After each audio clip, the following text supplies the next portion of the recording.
Hello, old dogs. This is your host and top dog, Bill Manacero. Today's show is a special rebroadcast of one of our most popular episodes. I'm introducing the show under the banner Best of Old Dogs REI Network Podcast. Well, enjoy.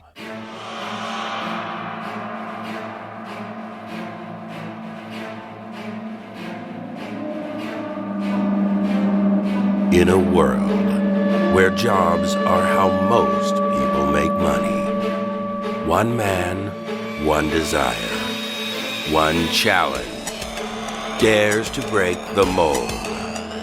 Welcome to the Old Dogs REI Network, where we don't work for money. Money works for us. Coming soon. Viewer discretion advised.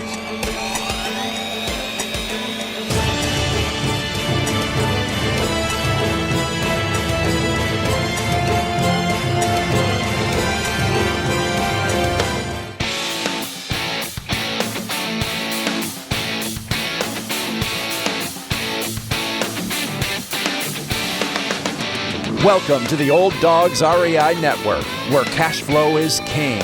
Real estate investing, the means, so you can enjoy your retirement dreams. This is the show where we cut right to the chase. No sales pitch, no long monologues, just simple how-to real estate investing advice, so you can earn the passive income you need to enjoy your retirement today. And now, your host and chief old dog, Bill Manacero. Welcome to the Old Dogs REI Network. I'm your host, Bill Manacero, and this is a show where 50-plussers and anyone else who wants to join us get solid, no sales pitch real estate investing advice to help generate real cash flow. This podcast airs twice weekly on Mondays and Fridays, and if you aren't already a subscriber, go to iTunes, type in Old Dog, spelled D-A-W-G, find our podcast, and subscribe. Well, I'm going to start this actually with a little trivia question for our listeners here.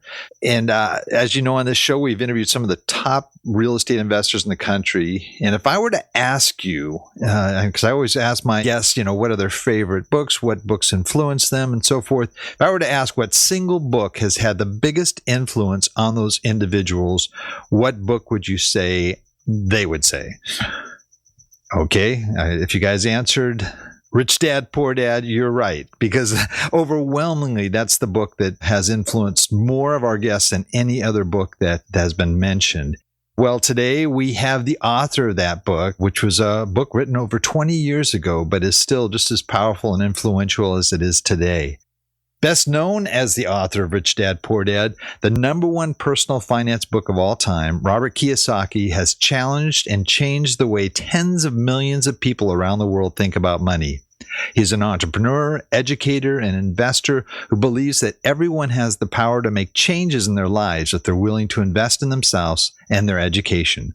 With perspectives on money and investing that often contradict conventional wisdom, Robert has earned an international reputation for straight talk, irreverence, and courage, and has become a passionate and outspoken advocate for financial education.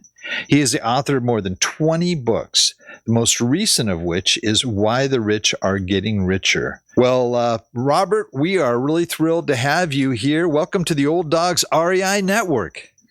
Well, welcome. Thank you, Bill. I'm one of the older of the old dogs, so thank you for having me on. Next year, I'll probably be too old. No, there's no such thing on our show here. Yeah. Wow. Well, Robert, it's just a thrill to have you on. As I mentioned in my intro, your book has had such a profound influence. I know me personally as well. I mean, that was the book that really changed the way I thought of things. And it's really funny because I asked the reoccurring question of our guests, what are your favorite business books, what are your favorite real estate books, and so forth. And your book just continually comes up. So it's great to have you on. I'm glad to hear that. There's a lot of questions I have, some of them spurred by, reading Rich Dad, Poor Dad or Cash Flow Quadrant. But, I'm going to kind of direct it in the area of Why the Rich Are Getting Richer, which is a great book, by the way, really, really good book. Well, for real estate guys, they love that book. Real estate guys love Why the Rich Are Getting Richer because it's in their strike zone. The stock guys hate it. You know what I mean? Yeah, no, it's true. It's true. And if you're one of those pukey people who has a mutual fund and what ETFs and IRAs and 401ks, Why the Rich Are Getting Richer is going to just really fry your gizzards. So I wouldn't read it. I get trashed by all those stock guys all the time. Oh man! Well, I'll tell you, I got out of the market a while back here. I just fake assets that they are. That's it. I got a piece of paper that is worth nothing. And, that's why I love real estate investing. I love to be able to go and see that asset and to walk over there and touch the ground and say, I own this, It's real. It is real estate, not fake estate. So when you set up to write this book, what were you hoping to accomplish? And sort of what new information did you want to convey to your readers? Well, in Why the Rich Are Getting Richer is about what really is financial education. And I always attack those so-called educated academic types, who they got a job, they work hard, they save money, they buy a house and call the house an asset. And then they invest for the long term in a well-diversified portfolio of stocks, bonds, and mutual funds. If you're one of those people, you're stuck in what my cash flow game calls a rat race. And it's almost impossible to get out of the rat race, especially in the next few years, what's coming down the road. If you're saving money and investing in the stock market and trying to get out of debt, you're probably going to get hammered. And I've always been kind of they call the raven. Ravens are birds of prophecy. And I say we're less than a couple of years away from Armageddon right now. So that's why I wrote Why the Rich Are Getting Richer. And for real estate guys, it's kind of a book with a happy ending. But for stock guys, they hate me. I get trash all the time. The common thread that you seem to have in all the books is really just the importance of cash flow. The difference between the poor who don't really have much control of the funds coming out of their pocket, and the rich who are looking at ways of taking that cash flow and looking at it in relation to taxes and purchasing items that that really with tax dollars as to acquire assets. So, what do you really think is sort of the misconception that most people have regarding cash flow that the rich have already got a handle on? Well, I've been saying this for 20 some odd years, in that financial literacy means understanding the vocabulary and the language of money. So there's six fundamental words that every person should know, and is found in a financial statement. They have income and expense, called the P&L, assets and liabilities, and on the third one, which is found in the cash flow game, is a statement of cash flow. So a rich person can control cash flow. A middle class and poor person has no control over cash flow. And the number one single expense in cash flow is taxes. So as soon as some working person earns, let's say they're $100,000 a year, like 40% is being sucked right off their paycheck through taxes. Then they buy that big house in Escondido, and that cash is sucked out of their pocket as it goes to the banks. And then they put their money in a 401k or an IRA, and that money is sucked right out of their pocket to Wall Street. If that sounds intelligent to you, I'd ask for a refund from the school department. Oh, that's one of the things I love about that game, and my family plays it and enjoys it. Thank you. We graduated from Monopoly. Is that when I first started playing it, you just pick randomly to find out what your profession is going to be, and I would pick something like teacher or something. I'd get real frustrated. Oh no, my son he got doctor, my daughter she got the lawyer. So I'm thinking I haven't got a chance. But what's really interesting about that game is it's really all about choices. And right. I've won the game as a teacher, as a blue collar worker, just by really making the right decisions regarding what to do with the funds that you have. Correct. See, the problem with the poor and middle class, they focus on the P&L or the income statement. They want more money. They want a high-paying job. They want more commissions. They want all that BS, Yeah. But the rich focus on the balance sheet, which is on the left side, which is the asset column. And so the problem with America today and all over the world is the average person has no real assets in their asset column. And yet it's full of these fake assets called stocks, bonds, mutual funds, and ETFs, paper and savings. And they're about to eat lunch in the next couple of years. And that's why I keep writing and speaking, and I keep getting trashed by Wall Street. Yeah, and that's, a lot of the folks that are our listeners, there were plenty of those folks, unfortunately, that had pensions and other things that disappeared in 2008. To talk about paper having no value.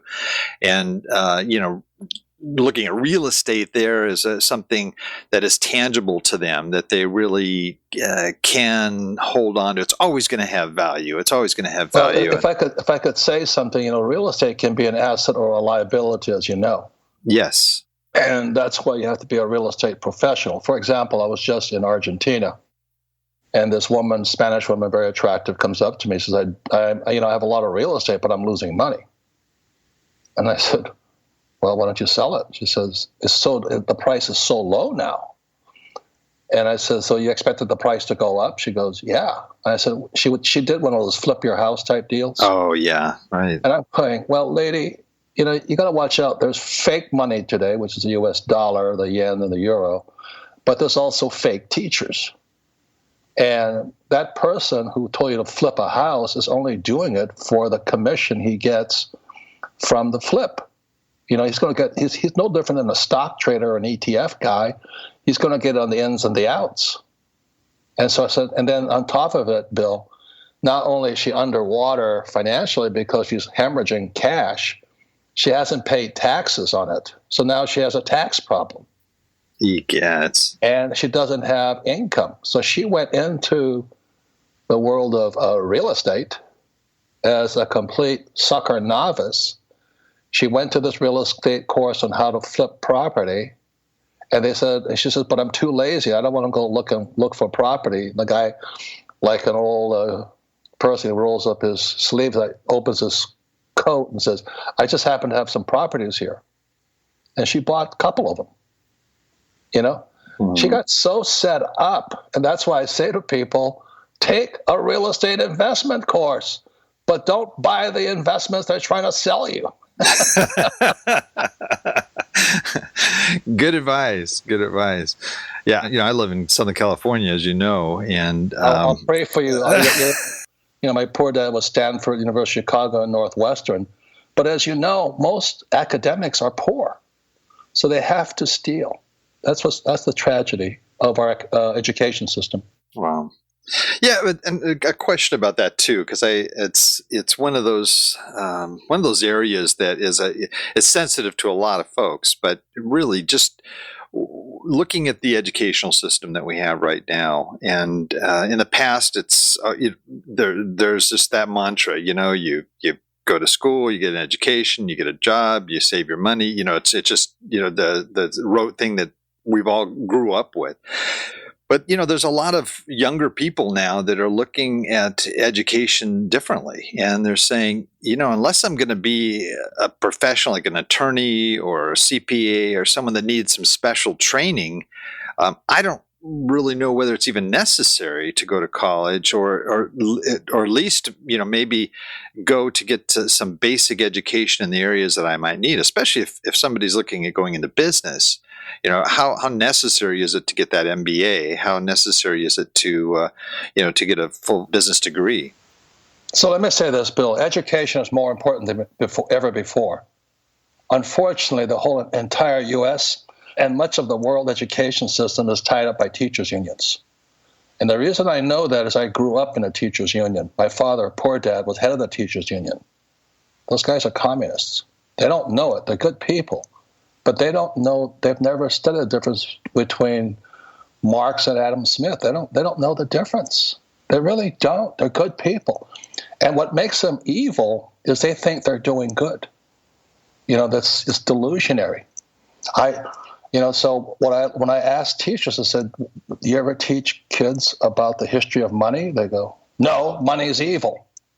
Okay. And what happens if a kid can't get a job? If they get enough college degrees, they'll get a job. And I said, what about student debt? They said they'll pay it off when they get the debt. I'm going, you guys are delusional. And so education is more important before, but what kind of education? That's why Rich Dad was 20 years ago. This is financial education. Financial education begins with 6 basic words: income, expense, asset, liability, cash flow. An intelligent person can control cash flow. A stupid person cannot control cash flow. So that's why I talked about as soon as you get your check, the first thing that disappears from your check is called taxes. It's gone before you get paid. Every time I say that, I said, doesn't that upset you? Well, I'm paying taxes because I'm a loyal American. I said, no, the rich don't pay taxes. And that's why the rich are getting richer. The latest book is about, it's how we do it. Trump and I don't pay taxes. Legally. But the average person thinks it's patriotic, not knowing that it's not patriotic. And when people say, well, you're not a patriot, I said, look, I have 2 tours in Vietnam, sweetheart. And I said, I just don't like being stupid and being taught by school teachers who have latent Marxist tendencies. And they're good people, but they don't know they're Marxist or fascist. That's what really upsets me about academics. And today, the United States is run by PhDs. Grant from Grant's Interest Rate Observer says, at first, the United States was on the gold standard, the dollar, and then we're on the petrol standard, and today it's the PhD standard. We're run by academics, Bernanke and Yellen. They're academics like my poor dad, and we wonder why the economy is in trouble. They're not capitalists, they're socialists. That's the battle that we're fighting right now, I think. A lot of folks, yeah. Man, when I ask people, I said, when you look at your paycheck, where did that money for taxes go? Where does your 401k go to? And that's why the rich are getting richer is about, is I control my cash flow. That means I make a lot of money, I use debt, and I don't pay much in tax. That, to me, is financial intelligence. That's not that stupid stuff about go to school, get a job, work hard, save money. And by the way, Whittier just closed his law school because artificial intelligence is coming along. And as you know, attorneys are full of artificial intelligence, so they have to shut the law school because they don't need them. CPAs are not needed anymore because artificial intelligence can replace them too. Doesn't that upset so many people, Bill, when I say that? Because people think when I criticize the education system, I'm criticizing the Pope. And by the way, Bill, is that Rich Dad just produced a little video with Ken McElroy, my real estate partner, and Tom Wheelwright, my CPA, and it's called A Rich Education. It compares student loans and 529s against using real estate to pay for your kids' education. So it's at richdad.com. It's coming out in a few weeks or something. It's eye-opening what a screw job that 529 and student loans are. But when you compare it to real estate, and Ken McElroy puts his 2 boys through school with real estate, the advantages are so far beyond the screw job of student loans and 529Bs, whatever they call them. So it's at richdad.com, and it's a rich education. And it's how to put your kids to school and make them richer, not poor. Yeah, at the end of the book, you mentioned RDTV. Is that what you're referring to? No. Rich that's Dad a different always thing. has this little social, which I don't know anything about, but they always ask me to make some commentary. Ah, okay. And I was at the Communist Republic of, you can tell I'm a Marine, can't you?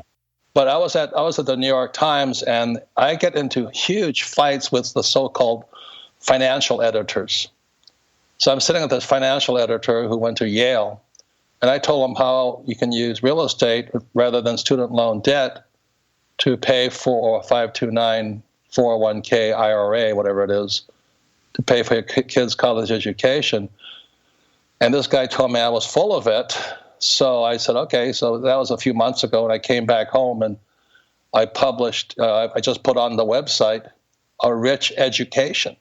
And it compares student loan debt versus real estate debt, because they're both debt.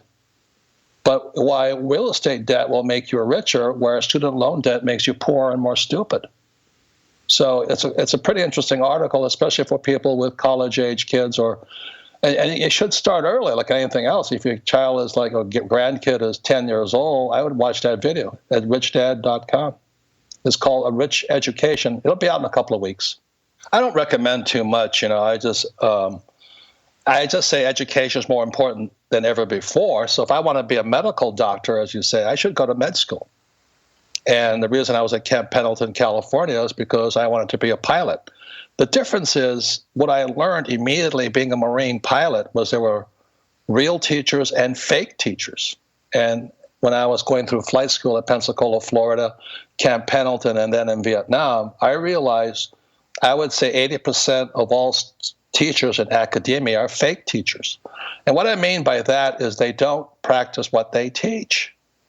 I remember when I came back from Vietnam, and I'm in my MBA program, and my accounting teacher, his eyes, he was so full of it, his eyes were chocolate brown. You know what I mean? And I asked the teacher, I said, look, what kind of accounting have you done? He says, I never have. I said, how can you teach accounting if you've never been an accountant? He says, because I'm a teacher. And that's the problem with academics and education. There is no accountability. Like when I was in flight school, and by the time I got to Pendleton, as you know, the great place, I went to a different type of teachers, and these pilots, they're combat pilots, and they had just returned from Vietnam. And they said that everything I learned in flight school from the other teachers was BS. And they started teaching me how to fly so I could survive in Vietnam. And that's when I was like 24, 25 years old. And I cognited about fake teachers and real teachers. So I say to young people, you have the right to interrogate a teacher and ask them, how real is what you teach? Like my accountant was never a teacher. The person teaching me accountancy was never an accountant. He had no real world experience. I already had more experience than he did because of my rich dad. And if you ask most accountants about my rich dad's form of accountancy, which is found in Cash Flow Game and Rich Dad, Poor Dad, they'll say that's not real accounting. I said, yes, but it's entrepreneurial accounting, real accounting. And so, ladies and gentlemen, the greatest crisis in education totally is we have fake teachers and fake assets. Like, why would you buy a REIT? You don't learn nothing from buying a fake real estate asset. You learn more by doing the real thing and buying a little 2-bedroom, 1-bath house in Escondido. I wouldn't do that. But anyway, you can't learn to play golf from a fake teacher or from a book. But that's what we're asking kids to do. This person's a teacher, and this teacher has life and death over you. They can label you smart or stupid. When they're not, they're fake. They're fake. They're fake. They don't do the real thing. So my advisors, we have a new book out, by the way, too. It's called More Important Than Money. These are my advisors. Every day they're doing the real thing. Like Tom Wheelwright, my tax guy, that's all he does is taxes. He doesn't teach tax. He used to teach taxes, but all he does is taxes. Ken McElroy, my real estate guy, is a real estate investor. That's all he does all day long. My attorney is an attorney all day long. They're not fake attorneys. So that's the difference, ladies and gentlemen. You better find out what's real and what's fake. And stocks, bonds, and mutual funds are fake. There's even fake gold. They're called gold ETFs, GLD. I'd buy real gold. Canadian maple leaves, U.S. silver eagles and gold eagles and all that stuff. I would go to real today as quickly as possible. That's my best advice I can give people because everything else is fake. Yeah, and that was really what my next question really was just, the folks that can't afford the high-priced CPA or attorneys and, what kinds of things can people do from a practical standpoint, sort of change their basic habits that would help them to improve their financial status and their investment strategies? Well, if you read the book Rich Dad, Poor Dad, you found out the kiss of death for your intelligence is saying, I can't afford something. Mm-hmm. That makes you a poor poor people always say, I can't afford it or I'm entitled to it. If you don't stop that, you'll never make it. I mean, you may as well pray that Obama becomes Pope. That's what it is. I'm not Republican or Democrat. I want people to know. I just know when somebody is a communist or a capitalist. That's the big difference. So the reason I speak and I say what I do is, CYA, take care of yourself right now. Buy gold, buy real gold. Buy gold eagles or Krugerrands or maple leafs and start protecting yourself immediately. And be careful of taxes, because in California, I promise you, taxes on real estate are going to go through the roof. Wow. I just warn people, Bill. That's all I do. And that's why a lot of times the people don't like what I say. But I really, in good consciousness, cannot say that happy days are coming tomorrow. I'm afraid we're in for one of the biggest financial collapses in history. So go to what's real immediately, which is gold, oil, real estate, good real estate, farmland. Go to what's real and watch out for what's fake. That's paper. Anything that's paper, I would stay away from. And people ask me about, Bitcoin and all that. So I don't know anything about Bitcoin. But you better know what it is, too. So study it. I think it's a Ponzi scheme, but a lot of the younger people don't agree with me. So that's good. Study it. I studied gold when I was younger. So that's the difference. Well, since I have you on the phone, I always wanted to ask you these questions. Okay, a couple of real quick ones, okay? And I know you don't give advice, so you may not, I don't know how you'll answer. But you talk about, the different types of assets and how folks have always looked at their home, for example, as an asset, or their car as an asset. But yet you still need a place to live. So, again, here it is. What do you recommend? What do you do? Okay, you're going to buy a home. That's a huge expense. All you can do is maybe deduct the interest on the mortgage payments. What do you do with a car? Do you just rent a home? Do you just lease a car? There's 6 basic words of finance: income expense, which is a P&L statement, and assets, liabilities, and then statement of cash flow. The cash flow game has that. If something puts money in your pocket, it's an asset. If something takes money from your pocket, it's a liability. So the key words are cash flow. Which way is the cash flow going? So if you have a job, a 401k, you have no control over your cash flow. So for most people, when I say your job's a liability and your 401k is a liability, they kind of look at me cross-eyed because they don't know how to control cash flow. Excuse me. There's between rich and poor's middle classes, can you control cash flow? So when you say to a kid, go to school, get a job, the cash is going to be sucked right out of their pocket. That's really stupid. In my opinion, that's stupid.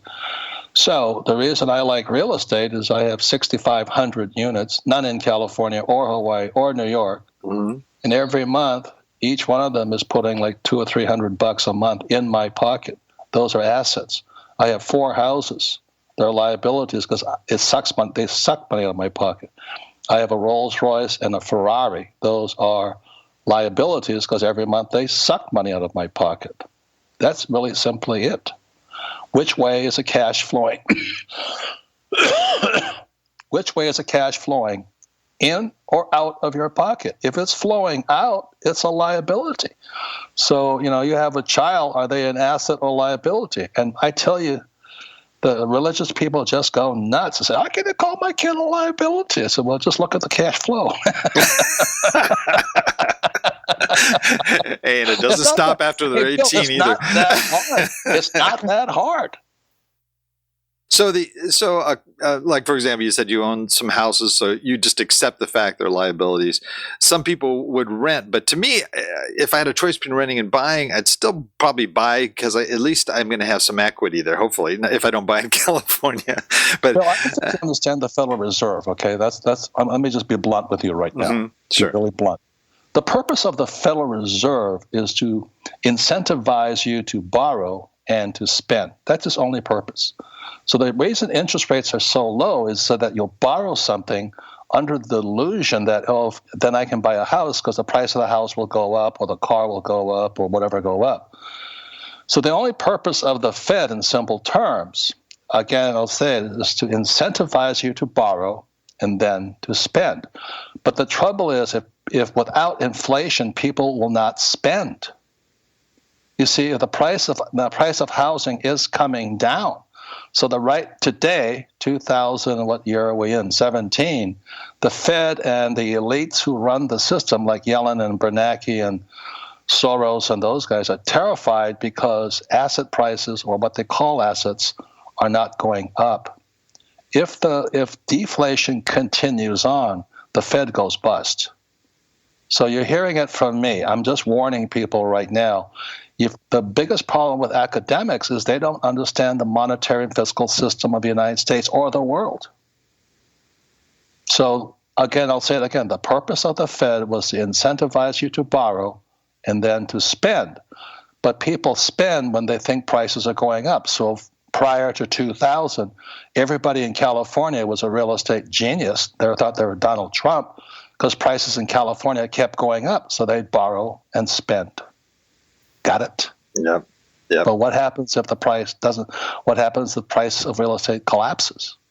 Then you have all that debt. So that's what I study, and I'm not a real estate genius and all that. I have a college degree. It's BS. That's what it stands for. But I understand monetary policy. It's all policy. Notice the word policy is very close to the word police. Got it? Yeah. I'll be at the Gold and Silver Conference in New Orleans coming up in a few weeks. So if you really want to find out about gold and silver, it's the New Orleans Gold Conference or Silver Conference in New Orleans. I think it's in October or November, and I'll be there. Oh, great. But look, gold is real money. Mm-hmm. You'd better get real pretty quickly while the price remains at this level under 1,500. And silver.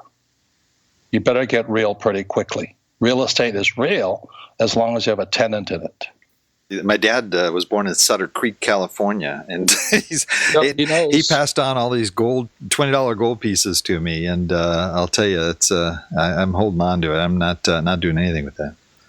Well, I'm buying. In 1972, I was in Vietnam and it was after 71 when Nixon took us off the gold standard, and I was flying off a carrier. And a good thing I flew helicopters because I went behind enemy lines to go buy gold from a gold dealer in Vietnam. And I learned a very important lesson behind enemy lines in Vietnam. The price of gold is the same all over the world, even if I'm in enemy country. Mm.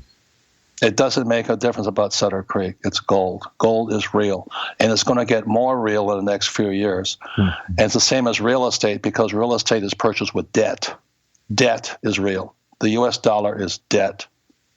And the moment you can understand monetary policies and fiscal policies, you have a chance of survival. Great advice. I know it's upsetting, but that's why, a lot of times I never get invited back. I think it's a reality. We have to look at that. We have to look at the basic economics of the country we live in here. I don't know if you guys know this, but there was a tremendous transfer of gold from the U.S. to China starting in the year 2000. Yeah. The reason for that was to get China to be a dominant factor in the IMF, International Monetary Fund. The reason I know that so well is because China all of a sudden got very rich with gold. The reason they got rich with gold is they confiscated my gold mine in China. I had one of the biggest gold mines in China. Mm-hmm.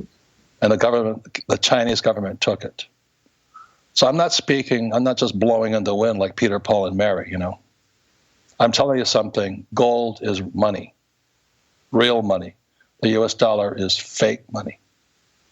And the moment you can get that shift in your head, you might smell some coffee and see a different world. Mm-hmm. And so I think called the New Orleans Gold Conference. It's an old conference, and it's worth going to listen to these guys who don't trust the U.S. government. If you trust Obama and Hillary and those guys, don't go. It's that simple. But there could be no better conference to go to at this time in U.S. history because the U.S. dollar is based on debt, not gold. That started in 1971. Yeah, I never understood that move. To me, it made all the sense. Fort Knox meant something back then. our dollars, our notes, meant something back then because they were backed up by something solid. Yeah, So, people don't know what between notes and bills are. A note is each dollar is a contract between the Fed and the U.S. Treasury. And they're both corrupt organizations. If you can think of it that way, you'll go to income-generating real estate. I have a friend who owns avocado farms in Panama. He says, I'd rather have an avocado than the U.S. dollar. Please, I'm not kidding. People, I'm doing my best. And then when in Venezuela, which has collapsed, which is the richest richest oil country in South America, when it went down and Maduro is still there, today the currency of choice, what's real in Venezuela are tampons and toilet paper. So if you understand that our dollar is fake, that's all I'm doing my best to wake people up to. And the trouble with beliefs make us comfortable. Oh, the U.S. dollar, the U.S. government, the Fed will protect us, the Treasury will protect us. No, they can't. The problem's too big. But this is called the off-balance sheet deficit that people can't see. Mm-hmm. They say it's 20 trillion. It's not even that. It's now in the quadrillions. Mm. That's thousands of trillions. A quadrillion is 1,000 trillion. They can print it as fast as they want now. The reason I do interviews, I have nothing to sell, but I am concerned for my fellow human being. I don't care if you're American, Nicaraguan, Canadian. By the way, Canada is in serious trouble, and they're our number one trading partner. Really? Yep. And they have the lowest percentage of gold to GDP ratio of any country, even lower than Japan and England. Our trading partners are weak compared when you analyze our gold to GDP ratios. They're not real. They're based upon socialist communist debt. We're going to pay the poor not to work, and we're going to take care of it with socialized medicine. It's nice in theory, horrible in reality. Well, we definitely have to make some wise decisions today. Life is about cash flow. The average person doesn't even know it's one of the 6 fundamental words of financial literacy: income, expense, asset, liability, cash flow. So an asset is an asset only if it puts money in your pocket. And it's a liability if it takes money from your pocket. It doesn't get simpler than that. So ask yourself right now, if you stop working, which way does the cash flow? And for most people, it's going to continue to flow out of their pockets. That's why they go bankrupt. It's not that hard, Bill. It's not that hard. Right. And I've been saying this for a number of years, 20 years now, on the Rich Dad, Poor Dad. And unfortunately, we're out of time. I hate to tell you, we're out of time. This baby's coming down. So go to gold as quickly as possible, or silver. Get your money out of banks. Be very careful right now. That's what I say, and I say it constantly. And that's why I'm not very popular. No, I think you're saying something that is that's based in fact. I'm telling you, I'm fairly accurate. I called the 2008 collapse 6 months before Lehman Brothers went down. You can look at it on my website at CNN. I'm on Wolf Blitzer saying, hey, this baby is coming down. Wolf has never asked me back. I was 6 months ahead of time. I think I'm about 6 months to 2 years ahead of time right now. But you have chance. You have to ask yourself, what's real? What's real money? Is the dollar real or fake? The dollar is debt. That's the fact, Jack. The dollar is debt. It's an IOU from the Fed and the U.S. Treasury, backed by the agreement of the U.S. taxpayer to pay for it. Well, what if the taxpayer says, no, we're not going to do that anymore? What if China says, we don't want to accept your dollar anymore? That's the future. That's not fact, but it might happen. And if you're a real estate investor, look at your state's balance sheets. How much debt is California carrying? In your CalPERS, it's $1 trillion underwater, sweetheart. Crazy. That's why I'm out of the Communist Republic of Hawaii, as well as California and New York. It's just numbers. It's just numbers. Look at the numbers, and you can say, well, Kiyosaki's a jerk, but he looks at the numbers. Well, thank you so much, Robert, for just sharing with us. I think there's a lot of good information for everybody listening here. It's not pleasant, Bill. I understand that. Oh, I mean, we're all facing it. It's a part of our life. I don't think we want to stick our head in the sand. I think we really need to hear this. Appreciate your sharing. Well, it hasn't changed in 21 years, so I'm saying the same thing. Yeah. But time has caught up with what I've been saying. Well, Robert, I know you got a cold. You got kind of a rough thing. I gotta run, so thank you, Bill. Your old dog howl before you go? Oh! All right. That's what I was looking for. Thanks. Thanks, Robert. Have a great day. All right. Bye-bye. Thank you very much for visiting the Old Dogs REI Network. We would greatly appreciate if you would stop by iTunes and let us know what you think of the show. We would love if you could subscribe to the podcast, give us a 5-star rating, and write a review. The more ratings and reviews we receive, the more visible the podcast will be to others. Thank you.